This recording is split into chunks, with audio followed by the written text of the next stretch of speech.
చెప్పాలని చెప్పి నేను కోరుతా ఉన్నా అధ్యక్ష. అట్లే సంత్ సేవాలాల్ కార్పొరేషన్, కొమరం భీం కార్పొరేషన్, ఏకలవ్య కార్పొరేషన్లను కూడా ఈ కాంగ్రెస్ ప్రభుత్వం రాగానే ఏర్పాటు చేసింది, సంతోషపడ్డాం. మరి ఈ 3 కార్పొరేషన్ల ద్వారా 3 రూపాయలన్నా మీరు ఇచ్చారా? 3 రూపాయలైనా లబ్ధి జరిగిందా? దాని వివరాలు ఏదని ఉంటే చెప్పాలని చెప్పి నేను గౌరవ మంత్రి గారిని కోరుతా ఉన్నాను అధ్యక్ష. అదేవిధంగా అధ్యక్ష, మంత్రి గారిని ఇంకా చాలా విషయాలకి నన్ను పోకుండా ఎస్సీ ఎస్టీలకు ఇంటి నిర్మాణంలో మీరు 6 లక్షల రూపాయలు ఇస్తామని మీ మేనిఫెస్టోలో పెట్టారు. నిజంగా కూడా ఇందిరమ్మ ఇండ్లు కట్టాలంటే ఈ రోజుల్లో 5 లక్షల్లో జరుగుతలేదు. చాలా ఇసుక ధర పెరిగింది, సిమెంట్ ధర పెరిగింది, స్టీల్ ధర పెరిగింది, లేబర్ కాస్ట్ పెరిగింది. ఎంతో కొంత వాళ్ళు కష్టం చేసుకొని కొన్ని యాడ్ చేసుకుంటే తప్ప అయితలేదు.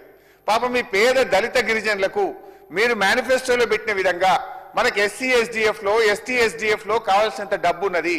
అన్స్పెంట్ మనీ 40,000 కోట్లు క్యారీ ఫార్వర్డ్ అవుతుంది. మనం ఈ అసెంబ్లీలో పెట్టుకున్న చట్టం ద్వారా SC ST SDF carry forward అయ్యి ఎవ్రీ ఇయర్ 40,000 కోట్లు పెడతా ఉన్నారు. దాని నుంచి 1 లక్ష రూపాయలు పెంచండి. పాపం దళిత గిరిజనులు, పేదలు ఇండ్లు కట్టుకునే వారికి ఇందిరమ్మ పథకంలో మీరు చెప్పిన ప్రకారంగా, మీ మేనిఫెస్టోలో పెట్టిన ప్రకారంగా 6 లక్షల రూపాయలు ఇవ్వాలని కోరుతున్నాం. ఆలోచన ఏదైనా ఉందా? దాని మీద మంత్రి గారు స్పందించాలని చెప్పి కూడా నేను కోరుతా ఉన్నా అధ్యక్ష. ఇకపోతే అధ్యక్ష, వ్యవసాయ శాఖకు సంబంధించి పెద్దలు తుమ్మల నాగేశ్వరరావు గారు ఉన్నారు అధ్యక్ష. వారితో మాది ఒకటే సూచన. సరే, ఒక విషయంలో నేను వారికి ధన్యవాదాలు కూడా చెప్పాలనుకుంటున్నా. మొన్న నేను బడ్జెట్ మీద మాట్లాడేటప్పుడు గవర్నర్ గారి ప్రసంగంలో రుణమాఫీ ఒక మాట చెప్పారు. మరి యాక్చువల్గా జరిగింది 20,157 కోట్లు మాత్రమే నేను చెప్పాను. మంత్రి గారు ఈరోజు బడ్జెట్ బుక్కులు పెట్టినారు, వ్యవసాయ పద్దు పుస్తకాల్లో దాన్ని సరి చేసినారు. శ్రీధర్ బాబు గారు దీన్ని గమనిస్తారనుకుంటున్నాను. గవర్నర్ గారి ప్రసంగంలో మీరు ఏం చెప్పారంటే, మేము 20,619 కోట్ల రూపాయల రుణమాఫీ చేశామని చెప్పారు. వ్యవసాయ పద్దు విషయంలో గౌరవ మంత్రి గారు పెట్టిన బుక్కులో 20,157 కోట్లు చేశామని చెప్పి మంత్రి గారు దాన్ని సరి అయినటువంటి లెక్కను పెట్టడం జరిగింది. అదేవిధంగా 20,000 మంది బెనిఫిషరీ సంఖ్య కూడా గవర్నర్ గారి ప్రసంగానికి మంత్రి గారి పద్దు పుస్తకానికి మధ్య డిఫరెన్స్ ఉంది. అంటే అధికారులు మిమ్మల్ని మిస్గైడ్ చేసి సభను కూడా ఆనరబుల్ గవర్నర్ గారి స్పీచ్ నే మనం తప్పు ఫిగర్స్ పెడితే వీఆర్ సెండింగ్ ఏ రాంగ్ మెసేజ్. ఇటు సభను మనం తప్పుదో పట్టిస్తున్నాం, అటు గవర్నర్ గారిని కూడా తప్పుదో పట్టిస్తున్నాం. కనుక భవిష్యత్తులో ఇలాంటి పొరపాటు జరగకుండా చూసుకోవాలని నేను ప్రభుత్వాన్ని కోరుతా ఉన్నా అధ్యక్ష. ఇకపోతే అధ్యక్ష, మరి ఫార్మ్ మెకనైజేషన్ గత 2 సంవత్సరాల్లో 0 అధ్యక్ష. కేంద్ర ప్రభుత్వం నుంచి వచ్చిందే ఇచ్చింది తప్ప రాష్ట్ర ప్రభుత్వం నుంచి ఫార్మ్ మెకనైజేషన్ గత 2 ఏళ్లలో 0 అధ్యక్ష.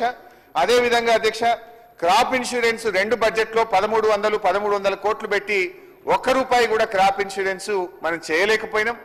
మరి నెక్స్ట్ ఇయర్ నుంచి చేస్తామని ఇందాక మంత్రి గారు చెప్పారు. We appreciate, we welcome that.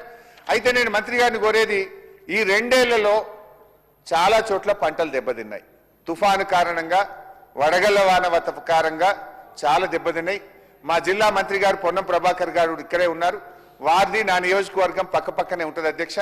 చాలా సార్లు తుఫాన్ వచ్చి వడగళ్ల వాన పడి అటు హుస్నాబాద్లో, ఇటు నంగునూరులో, సిద్దిపేటలో, రాష్ట్ర వ్యాప్తంగా కూడా చాలా పంటలు దెబ్బతిన్నాయి. గత 4 పంటలకు ప్రభుత్వం నుంచి ఇన్పుట్ సబ్సిడీ పెండింగ్ లో ఉంది. క్రాప్ ఇన్సూరెన్స్ ఎలాగూ మీరు చేయలేదు. పోనీ ఆ 10,000 రూపాయలు ఏదైతే ఇస్తామని ప్రభుత్వం ప్రకటించిందో, మీరు కూడా నా నియోజకవర్గం ఇబ్రాహీం నగర్ గ్రామానికి వచ్చి పంట నష్టం జరిగింది, పొన్నం ప్రభాకర్ గారు మీరందరూ కూడా వచ్చి చూసి రైతులకు చెప్పిపోయారు 10,000 ఇస్తామని. చెప్పి కూడా 1 ఏడాది అవుతుంది, ఇప్పటి వరకు 1 రూపాయి విడుదల కాలేదు. దయచేసి ఆ ఇన్పుట్ సబ్సిడీ ఎప్పట్లోకి ఇస్తారు? వచ్చే సంవత్సరం నుంచి అయినా మీ ఇష్టమైన క్రాప్ ఇన్సూరెన్స్ చేయండి. ప్రైమ్ మినిస్టర్ క్రాప్ ఇన్సూరెన్స్ చేస్తారా, లేదు ప్రభుత్వం ఇంకోటి చేస్తుందా, నాకు అభ్యంతరం లేదు. ఎందుకంటే గుజరాత్ రాష్ట్రం కూడా ఈ ప్రైమ్ మినిస్టర్ కిసాన్ ఇన్సూరెన్స్ పథకం బాగలేదని ప్రధానమంత్రి స్వంత రాష్ట్రం కూడా అందులో నుంచి బయటకు వచ్చింది. ఆ స్కీమ్ అమలు చేయట్లేదు. మన రాష్ట్రానికి ఏది మేలైతే, మన రైతులకు ఏది మేలైతే మీరు అది చెయ్యండి, కానీ నెక్స్ట్ ఇయర్ నుంచి అయినా దాన్ని అమల్లోకి తేవాలని చెప్పి గౌరవ మంత్రి గారిని కోరుతా ఉన్నాం. అదేవిధంగా అధ్యక్ష, మంత్రి గారిని, మరి ఇది సివిల్ సప్లైస్ మంత్రి గారు చెప్తారా మీరు చెప్తారా కానీ, పోయిన రబీకి సంబంధించిన సన్న రకం వడ్ల బోనస్ 1,159 కోట్లు పెండింగ్ ఉంది. అది ఎప్పట్లోకి ఇస్తారు? మరి ఈ యాసంగికి కూడా రైతులు కన్ఫ్యూజన్ లో పెడుతున్నాం. మనం ఇస్తే 2 పంటలకు బోనస్ ఇస్తారా, 1 వానకాలంకే ఇస్తారా? ముందు అన్ని పంటలకు బోనస్ అన్నారు, తర్వాత సన్న వడ్లకు అన్నారు. ఈ సన్న వడ్లకు కూడా ఒక వానకాలం ఇచ్చిండ్రు, యాసంగి ఎగ్గొట్టిండ్రు. మరి మొన్న వానకాలం ఇచ్చారు, సంతోషం. ఈ యాసంగికి కూడా బోనస్ ఇస్తుందా ప్రభుత్వం, ఇవ్వదా? ప్రభుత్వం యొక్క ఆలోచన ఏందో దయచేసి మంత్రి గారు స్పష్టం చేయాలని చెప్పి నేను కోరుతా ఉన్నా. ఇంకో విషయం మంత్రి గారు, మక్కలు సన్ఫ్లవర్ మొన్న మీరు కొనాలని నిర్ణయం తీసుకున్నారు, చాలా సంతోషం. రైతుల పక్షాన మీకు ధన్యవాదాలు తెలియజేస్తా ఉన్నా. మరి విషయం ఏంటంటే సన్ఫ్లవర్ 6 క్వింటాల్లే కొంటామంటున్నారు. రైతు పండించేది 8 క్వింటాలు, మీరు 6 క్వింటాలు కొంటే మిగతా 2 క్వింటాల సన్ఫ్లవర్ ఎక్కడ అమ్ముకోవాలి? మక్కలు ఎకరానికి 30 క్వింటాలు వస్తుంది, ప్రభుత్వం 20 క్వింటాలే మక్కలు కొంటామంటున్నారు. మరి ఆ మిగతా 10 క్వింటాలు ఓపెన్ మార్కెట్లో 1600, 1700 ధర మాత్రమే ఉంది. దయచేసి మక్కలు కానీ, సన్ఫ్లవర్ కానీ, సోయాబీన్ కానీ, శనగలు కానీ పంట ఏదైనా రైతు ఎంత దిగుబడి వస్తే అంత మద్దతు ధర కొనే విధంగా అధికారులకు ఆదేశాలు జారీ చేయాలని, దీని మీద మంత్రి గారు ఒక స్పష్టమైన ప్రకటన సభలో ఇవ్వాలని చెప్పి నేను గౌరవ మంత్రి గారిని రైతుల పక్షాన నేను కోరుతా ఉన్నా అధ్యక్ష. ఇకపోతే అధ్యక్ష, రైతు రుణమాఫీ. అధ్యక్ష, మీరు బడ్జెట్లో బట్టి గారు 31,000 కోట్లని చెప్పారు. మీరు మీ పద్దులో ఈరోజు 20,157 కోట్లు చేశామన్నారు. మరి మిగతా రైతులు ఎందరు? 2 లక్షల లోపు రుణమాఫీ కాని రైతు ఎందరు? 2 లక్షల పైన ఉండి పై డబ్బులు ముఖ్యమంత్రి గారి మాట నమ్మి కట్టిన తర్వాత రుణమాఫీ కాని రైతులు ఎందరు? వారికి రుణమాఫీ చేస్తారా, చెయ్యరా, ఎప్పట్లోగా చేస్తారు? రుణమాఫీ విషయంలో ఒక స్పష్టమైనటువంటి ఒక భరోసాను, ఒక ప్రకటనను రైతులకు ఇవ్వాలని గౌరవ వ్యవసాయ మంత్రి గారిని నేను రైతుల పక్షాన కోరుతా.